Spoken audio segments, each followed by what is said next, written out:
ఓం శ్రీ గురుభ్యో నమః. శ్రుతిస్మృతిపురాణానామాలయం కరుణాలయం నమామి భగవత్పాదశంకరం లోకశంకరం.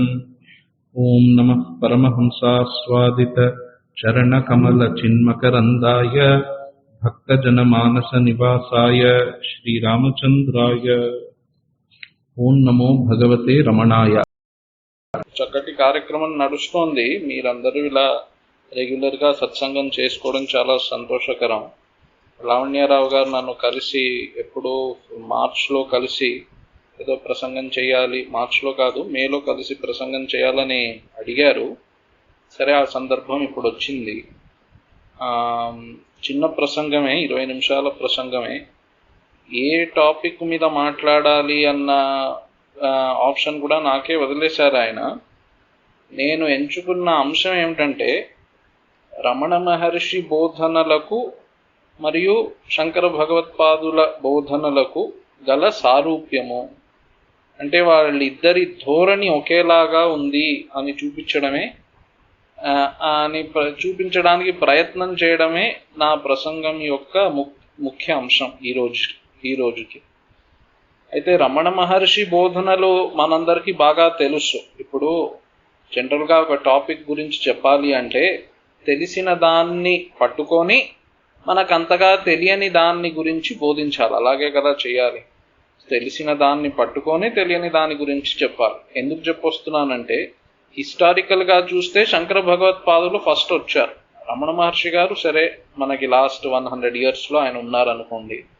హిస్టారికల్గా శంకరులు ఫస్ట్ వచ్చినా నేను ఫస్ట్ రమణ మహర్షి గారి బోధనలు ఉటంకించి ఇది ఎలాగా శంకరుల బోధనలకి సమానంగా ఉందో, అంటే ధోరణి ఎగ్జాక్ట్గా అదే మాటలు వాడారు అని నా ఉద్దేశం కాదు, వారిద్దరి ధోరణి ఒకేలాగా ఉంది అని చూపించడానికి ప్రయత్నం చేస్తున్నాను. అదే నా ప్రసంగం యొక్క ముఖ్య అంశము. ఇప్పుడు ఇద్దరూ ఒకటే చెప్పారా అన్న క్వశ్చనే అసలు ఎందుకు వచ్చింది? ఒకటే ధోరణి అన్న క్వశ్చనే ఎందుకు వచ్చిందంటే లేదు అని కొంతమంది చెప్తూ ఉంటారు కాబట్టి, అందుకే, అంతకంటే ఏమీ లేదు. సరే, నేను ఎంచుకున్న టాపిక్కే వచ్చేస్తాను డైరెక్ట్గా, ఇంకా ఇంత పూర్వాంగం అంతా పెట్టుకోకుండా.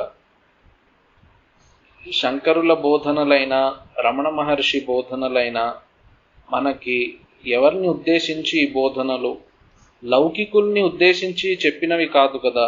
ఇది ఆధ్యాత్మిక జీవితం గడుపుతున్నాము అని అనుకునే వాళ్ళకి ఈ బోధనలు. ఇప్పుడు మీరు లోకంలో ఎంతోమంది ఉంటారు, అందరికీ ఈ మాటలు చెప్తే వాళ్ళకి నచ్చుబాటు కాకుండా పోవచ్చు కూడా. మేము ఆధ్యాత్మిక జీవనంలో ఉన్నాము, ఆధ్యాత్మిక జీవనాన్ని పర్స్యూ చేయాలి అనుకుంటున్నాము అనుకున్న వాళ్ళకి ఈ బోధనలు ఉపయోగపడతాయి. అయితే ఈ ఆధ్యాత్మిక మార్గము అంటే ఏమిటి అన్నది ఒక అంశము. ఆ విషయంలో శంకరులు ఏం చెప్పారు, వాళ్ళ ధోరణి ఎలాగుంది, రమణ మహర్షి చెప్పిన బోధనలు, రమణ భగవానులు చెప్పిన బోధనలు, శంకరులు చెప్పిన బోధనల ధోరణి ఎలాగుంది అంటే, నేను ముందే మీకు సస్పెన్స్ రివీల్ అన్నట్టుగా ముందే చెప్పేస్తున్నాను. ధోరణి ఏమిటంటే మన అనుభవాన్ని పరిశీలించి ఒక సత్యాన్ని తెలుపుడు చేయడమే ఇద్దరి యొక్క ధోరణి. ఏదో తెలియని వస్తువుని తెచ్చి పెడుతున్నారు అని, తెలియని వస్తువు గురించి ఏదో చెప్తున్నారు అని కాకుండా మన అనుభవాన్ని పరిశీలించుకోమని చెప్పటమే ఇద్దరి యొక్క ధోరణి కూడా. ఇలాగా శంకరుల దగ్గరకు వస్తాము. రమణ భగవానులు ఏమంటూ ఉంటారు ఎప్పుడు, ఇది చాలా సుప్రసిద్ధమే, రమణ మహర్షి అంటేనే హూ యామ్ ఐ ఎంక్వైరీ. నేను ఎవడను అన్న పుస్తకం నుంచి కొన్ని మాటలు చదివి కూడా మీకు వినిపిస్తాను. అయితే రమణ మహర్షి బోధనల యొక్క సారం ఏమిటి, మన గురించి మనమే పరిశీలించి తెలుసుకొనుట అనేదే ఆయన బోధన యొక్క సారము. శంకరుల యొక్క బోధ సారము కూడా అట్టిదియే. అయితే అక్కడ కొంత మిస్అండర్స్టాండింగ్కి అవకాశం ఉంది. ఏమిటంటే శంకరులు ఏం చెప్తున్నారంటే శాస్త్రాధ్యయనము చెయ్యండి అని శంకరులు చెప్తున్నారా అనే ఒక తప్పుడు ధోరణి కలిగే అవకాశం ఉంది. ఎందుకు అలా కలుగుతుందంటే శంకరులు భాష్య రచనములు చేశారు. శంకరులు అంటే భాష్యకారులు, శంకరులు అంటేనే భాష్యకారులు. సూత్ర భాష్యాన్ని, బ్రహ్మసూత్ర భాష్యాన్ని రచించిన వారు శంకరులు అని డెఫినిషనే. ఏ శంకరుల గురించి మాట్లాడుతున్నాము అంటే ఏదో శంకరుల పేరిట ఎన్నో గ్రంథాలు ఉన్నాయి, అవి కాదు.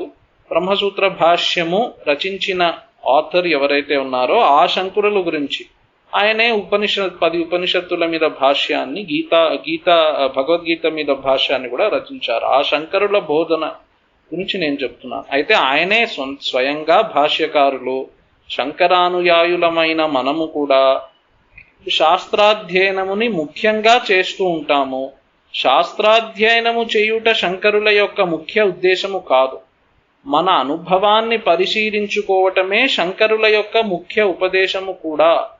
ఆ అనుభవ పరిశీలనలో శాస్త్రం ఉపయోగపడుతుంది అన్నదే శంకరుల యొక్క అండర్స్టాండింగ్. శాస్త్రం యొక్క రోల్ ఏమిటి? మన అనుభవ పరిశీలనలో శాస్త్రం ఉపయోగపడుతుంది అనే శంకరులు కూడా చెప్తుంటారు. అంటే నేను చెప్పొచ్చేది ఏమిటంటే, శాస్త్రాధ్యయనము is not an independent end. శాస్త్రాధ్యయనము దేని కొరకు అంటే శాస్త్రములను అధ్యయనం చేయుట కొరకు అని కాదు. శాస్త్రము చెప్పే సందేశాన్ని మనం పుచ్చుకొని తద్వారా మన అనుభవాన్ని పరిశీలించి మన స్వస్వరూపమును తెలుసుకొనుటయే, ఆత్మనిష్ఠులమై ఉండుటయే శంకరుల యొక్క ఉపదేశము కూడా. దీని ధోరణి మనం చూడొచ్చు. ఇప్పుడు శంకరులంటేనే బ్రహ్మసూత్ర భాష్యం అని ఇందాక చెప్పాను. బ్రహ్మసూత్ర భాష్యము రచన శంకరులు ఎలా మొదలుపెట్టారు? బ్రహ్మసూత్ర భాష్య రచనయే అధ్యాస భాష్యాన్ని డిస్కస్ చేస్తూ మొదలుపెట్టారు శంకరులు.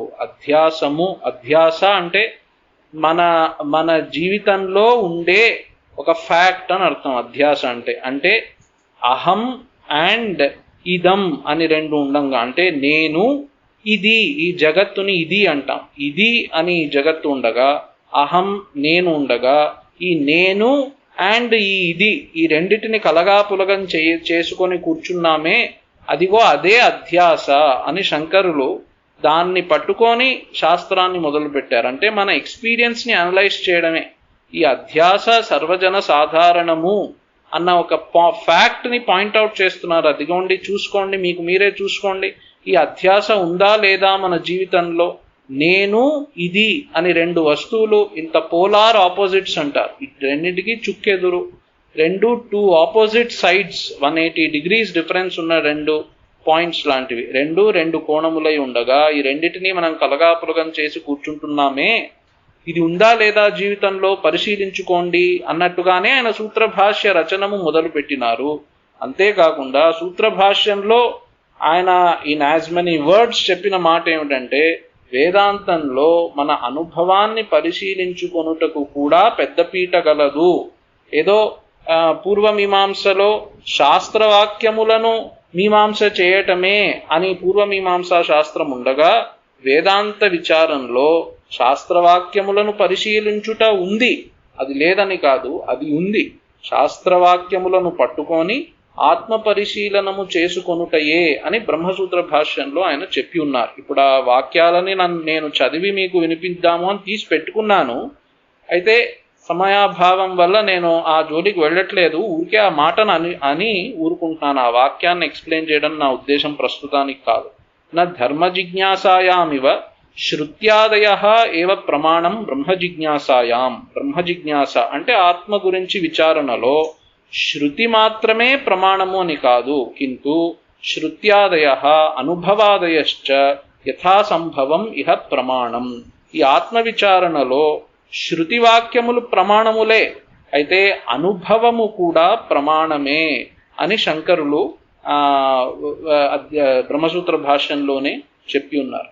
అయితే అనుభవము ప్రమాణము అంటే ఏమిటి? మన అనుభవంలో నైసర్గికము అంటారు శంకరులు. నైసర్గికోయం లోక వ్యవహార, చాలా న్యాచురల్ గా ఇన్స్టింక్టివ్ గా మన అనుభవంలో ఏముంది అంటే అధ్యాసయే ఇన్స్టింక్టివ్ గా ఉంది అని శంకరులు పాయింట్అవుట్ చేశారు. కాబట్టి ఇన్స్టింక్టివ్ గా ఉన్నదాన్ని పరిశీలించమనే శంకరుల బోధన. ఇన్స్టింక్టివ్ గా న్యాచురల్ గా నడుస్తున్నది నిజమే, ఇదే సత్యము అని కాదు బోధ. ఈ న్యాచురల్ గా నడుస్తూ ఉన్నదాన్ని పరిశీలించుకోండి అని చెప్పడమే బోధ. ఇదే మాటని రమణ భగవానులు ఎలా చూపించారు, శంకరులు కూడా దాన్ని ఎలా చూపించారు అన్న ఒక పాయింట్ ని చెప్తే నా ప్రసంగం ముగుస్తుంది. అయితే రమణ మహర్షి బోధనల లిటరేచర్ చాలా వాస్ట్ లిటరేచర్, మీ అందరికీ బాగా పరిచయం ఉన్న లిటరేచరే. దాంట్లో మకుటాయమానంగా వెలిగేది చిన్న పుస్తకమే, నేను ఎవడను అన్న చిన్న పుస్తకం. అది ఆయన ఉపదేశాలలో ప్రప్రథమంగా చేసిన ఉపదేశము అన్న హిస్టారికల్ డీటెయిల్స్ కూడా మీ అందరికీ తెలిసిందే. దాని నుంచి కొన్ని పంక్తులు చదువుతున్నాను మీకు. చదువుతూ ఉంటాగా తెలుగు అనువాదమే చదువుతున్నాను, ఒరిజినల్ తమిళంలో ఉన్న తెలుగు అనువాదమే చదువుతున్నాను మీకు. చదువుతుండగా అది అర్థమవుతుంది కూడా. తనకు స్వాభావికమైన సుఖాన్ని పొందాలంటే తనను తాను తెలుసుకోవాలి. దానికి నేనెవడను అనే జ్ఞాన విచారమే ముఖ్య సాధనం అంటున్నారు. నేనెవడను అయితే ఈ నేనెవడను అన్న సాధన ఎలా చేయాలి? సప్తధాతువుల చేత ఏర్పడిన స్థూల దేహం నేను కాను. శబ్దస్పర్శ రూప రస గంధాలనే పంచ విషయాలను వేర్వేరుగా తెలుసుకునే శ్రోతృ త్వక్, శ్రోతృ అంటే చెవి, త్వక్ చర్మం, చక్షు అంటే కన్ను, జిహ్వ అంటే నాలుక, ఘ్రాణము అంటే ముక్కు, ఈ 5 జ్ఞానేంద్రియాలు నేను కాను. వచన గమన దాన మల విసర్జన ఆనందములనే 5 కార్యములు చేసే వాక్ పాద పాణి పాయు ఉపస్థలనే 5 కర్మేంద్రియాలు నేను కాను. శ్వాస మొదలైన పంచవృత్తులు కల ప్రాణము మొదలైన పంచవాయువులు నేను కాను. తలపోసే మనస్సు నేను కాను. సకల విషయాలను సర్వవృత్తులను వదిలి విషయవాసనలతో మాత్రము కూడి ఉండే అజ్ఞానము అంటే గాఢ నిద్ర సుషుప్తి నేను కాను. పై చెప్పినవన్నీ నేను గానిచో అప్పుడు నేనెవడను అన్నది ప్రశ్న. దానికి ఆయన చెప్పే సమాధానం, వీటన్నింటినీ కాదని అంటే నేతి చేసి ప్రత్యేకముగా నిలుచు ఎరుకయే నేను. ఆ ఎరుక స్వభావమేమిటి, స్వరూపమేమిటి అన్నది తర్వాతి ప్రశ్న. ఎరుక స్వరూపము సచ్చిదానందము. అయితే అది నేను చదవాలనుకున్న పాయింట్స్. ఇంకొక చిన్న మాట, ఈ నేనెవడను అను తలుపును సదా అవలంబించి ఉండుటకు ఉపాయమేమి అని ఇంకో ప్రశ్న. 11th క్వశ్చన్ ఇది ఆ పుస్తకంలో. సదా దాన్ని అవలంబించి ఉండుటకు ఉపాయం ఏమిటి? ఇతర తలపులు ఎన్ని లేచినా వాటిని పూర్తి చేయుటకు ప్రయత్నించక అవి కలిగినది ఎవరికి అని విచారణ చేయవలెను.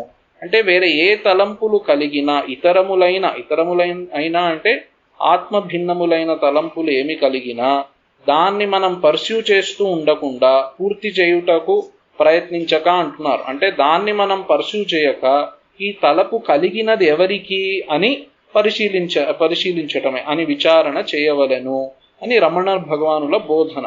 సో బోధ చాలా ఉంది, నేను మీకు చెప్పాను కదా, శాంపుల్ మాత్రమే చూపిస్తున్నానని. దీని నుంచి మనకేం తెలుస్తుంది? న్యాచురల్ గా మనం దేన్ని నేను అని తీసుకుంటున్నామో దాన్ని పరిశీలించి దాని నుంచి వెనక్కి తిరగటమే, అంటే దాని నుంచి వెనుదిరగటమే అధ్యాత్మ మార్గములో మనం చేయవలసిన సాధన అని రమణులు చెప్పగానే చెప్తున్నారు కదా. ఇన్ యాజ్ మెనీ వర్డ్స్ ఆయన చెప్పే మాట అదే.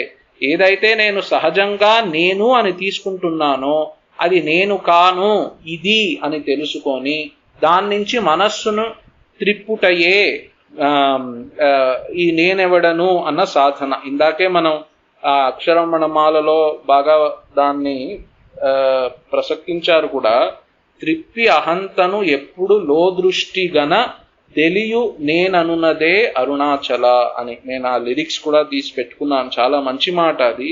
మన అహంతను లోపలికి త్రిప్పటము అంటే వెనుదిరగడము, అంతర్ముఖులము అవ్వటము, అదే ఆ సాధన అనగా అని అరుణాచల శివుడు నాకు ఉపదేశించాడు అంటున్నారు ఆయన అక్షరమణమాలలో. ఈ విషయాన్నే శంకరులు ఎలా చెప్పారు చూడండి. సో శంకరులు ఇది కఠోపనిషద్ భాష్యంలో అధ్యాత్మ యోగము అంటే ఏమిటి, అసలు ఆధ్యాత్మిక మార్గంలో మనం ఉన్నామంటున్నాం కదా, ఈ అధ్యాత్మ యోగము అన్న ఆధ్యాత్మిక మార్గము అన్న ఏమిటి, ఈ అధ్యాత్మ యోగ అన్న దానికి నిర్వచనం చెప్తున్నారు శంకరులు. విషయేభ్య ప్రతిసంహృత్య చేతసః ఆత్మని సమాధానం. ఈ విషయములు అంటే ఏమిటి ఈయన చెప్పారు కదా, ఇప్పుడే మనం చదివాం. శబ్దస్పర్శ రూప రసగంధాలనే పంచ విషయాలను వేర్వేరుగా తెలుసుకునే శ్రోత్రత్వక్ చక్షు జిహ్వ ఘ్రాణము అనే 5 జ్ఞానేంద్రియాలు నేను కాను. ఈ విషయముల నుంచి మనస్సుని వెనక్కి త్రిప్పటమే అధ్యాత్మయోగం అనగా అని శంకరులు భాష్యంలో అదే నిర్వచనాన్ని చెప్తున్నారు. ఇన్ఫాక్ట్ ఎలా చెప్పాలంటే శంకరులు చెప్పిన నిర్వచనమే రమణ మహర్షి కూడా చెప్పారు అని చెప్పాలి. అయితే నేను చెప్పాను కదా, ప్రసిద్ధమైన దాన్ని ముందు చెప్పి అంతగా ప్రసిద్ధం కాని దాన్ని తర్వాత చెప్పుటయే ధోరణి అని.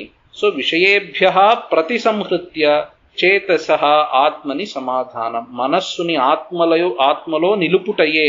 ఎలా నిలపటం? చేతసః ఆత్మని సమాధానం. ఎలా నిలపటం ఆత్మలో? విషయేభ్య ప్రతిసంహృత్య, లోదూరి అని చెప్పాను కదా ఇందాకే. సో వెనుదిరిగి అని ఉంది అక్షరమణమాలలో, లోదూరి అని కూడా ఆ మాట ఉన్నది. విషయేభ్య ప్రతిసంహృత్య, విషయముల నుంచి వెనుదిరిగి అని. తర్వాత చివరిగా ఒక మాట, ఈ నేనెవడను అన్న ఎంక్వైరీ, ఈ నేను ఎవడను అన్న ఎంక్వైరీని శంకరులు కూడా అలాగే దాన్ని ప్రజెంట్ చేస్తున్నారు. ముండకోపనిషత్ భాష్యంలో ఆత్మవిదో విదుహు అనొక మంత్రం ఉంది. ఇంట్రెస్టింగ్లీ హిరణ్మయే పరే కోశే విరజం బ్రహ్మనిష్కలం అన్న మంత్రం ఉంది ముండకోపనిషత్తులో. అక్కడ కూడా ఇదే చెప్తున్నారు. మన హృదయాకాశములో ఆ ఆత్మ వెలుగుతూ ఉంది అన్నదే అక్కడ కూడా మెసేజ్. హృదయాకాశమునందు దోషములు లేని అవయవములు లేని బ్రహ్మ ఉన్నది, అది శుద్ధము, జ్యోతులలో జ్యోతి. అట్టి ఏ బ్రహ్మ గలదో దానిని ఆత్మ తెలిసిన వారు ఎరుగుదురు అన్నది మంత్రానికి అర్థం. సో ఆత్మవిదో విదుహు, ఆత్మని ఎరింగిన వారు దాన్ని తెలుసుకుంటారు. అంటే హృదయంలో వెలిగే ఆత్మజ్యోతిని తెలుసుకుంటారు. ఈ ఆత్మవిద విదుహు అన్నారే, దాన్ని ఆత్మవిద అంటే ఆత్మని తెలుసుకున్న వారు ఎలా తెలుసుకుంటారు అన్నది భాష్యంలో శంకరులు అంటున్నారు. తే ఆత్మవిద తద్విదుహు, ఆ ఆత్మవిధులు దాన్ని తెలుసుకుంటున్నారు. ఆ ఆత్మవిధులు అన్నదానికి ఆయన విశేషణం పెడుతున్నారు. ఆత్మవిద అంటే ఆత్మ ప్రత్యయానుసారిణ అని రాస్తున్నారు శంకరులు. చాలా మంచి మాట అది. ఆత్మ ప్రత్యయానుసారిణ అంటే ఆత్మ ప్రత్యయ అంటే నేనున్నాను అన్న ఒక మన అనుభవం ఉంది కదా, నేను ఐయామ్ అన్న ఒక అనుభవం ఉందే, దాన్ని అనుసరించి వెళ్ళటమే మార్గము ఆత్మని తెలుసుకోవటానికి అని శంకరులు కూడా అదే మాట అంటారు. ఆత్మవిద అంటే ఆత్మ ప్రత్యయ అనుసారిణ. ఆత్మ ప్రత్యయము అంటే అహమస్మి, ఐయామ్, దాన్ని అనుసరించి వెళ్ళేవారే. ఈ ఐయామ్ అన్నదానికి మూలము ఏమిటి అని అన్వేషించు అని కదా రమణ మహర్షుల బోధన. ఆ బోధ అలాగే శంకరులు చెప్పినట్టే ఉంది. ఆత్మ ప్రత్యయ అనుసారిణ, దానికి మంచి వ్యాఖ్యానము కూడా ఉంది. ఆత్మ ప్రత్యయానుసారిణ అంటే ఆత్మానుసంధానశీలాహ, ఆత్మని పట్టుకొని తిరిగి వెతకటమే ఆ మార్గము అని శంకరులు కూడా దాన్ని బాగా అదే విధంగా చెప్పారు. ఇన్ఫాక్ట్ నేను చెప్పినట్టు శంకరులు చెప్పినట్టే రమణులు కూడా చెప్పారు. చిన్న టాపిక్ గా నేను దీన్ని వదిలేస్తున్నాను. దీని గురించి మాట్లాడడానికి చాలా ఉంది. ఊరికే ఒక శాంపుల్ గా 2 వాక్యాలను ఇక్కడి నుంచి అక్కడి నుంచి ప్రజెంట్ చేశాను మీకు.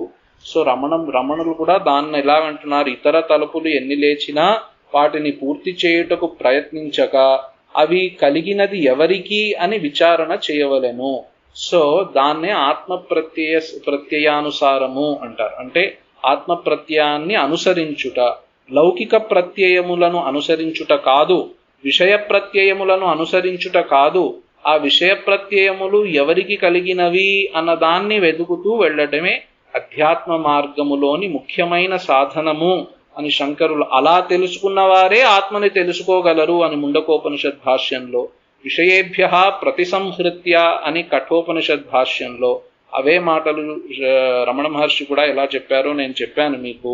ఇద్దరి ధోరణి చాలా సిమిలర్ ధోరణి. మన అనుభవాన్ని పరిశీలించుకోవటమే ఇద్దరి ధోరణి కూడా అని. ఇద్దరు ఒకే విధంగా వారి పోకడ ఒకేలాగా ఉంది. అదే మార్గంలో మనం కూడా నడవాలి. మహాజనో ఏన గతస్స పంథాః, మహాత్ములు నడిచిన మార్గమే మనకి కూడా అనుసరణీయమైన మార్గము. అదే మార్గంలో మనం నడుస్తూ మన స్వరూపాన్ని మనం తెలుసుకొని ఆత్మనిష్ఠులముగా అవుదుముగాక అని ప్రార్థిస్తూ నేను సెలవు తీసుకుంటున్నాను. హరి ఓం తత్సత్. శ్రీ గురుభ్యో నమః. కృష్ణార్పణమస్తు. ఓం.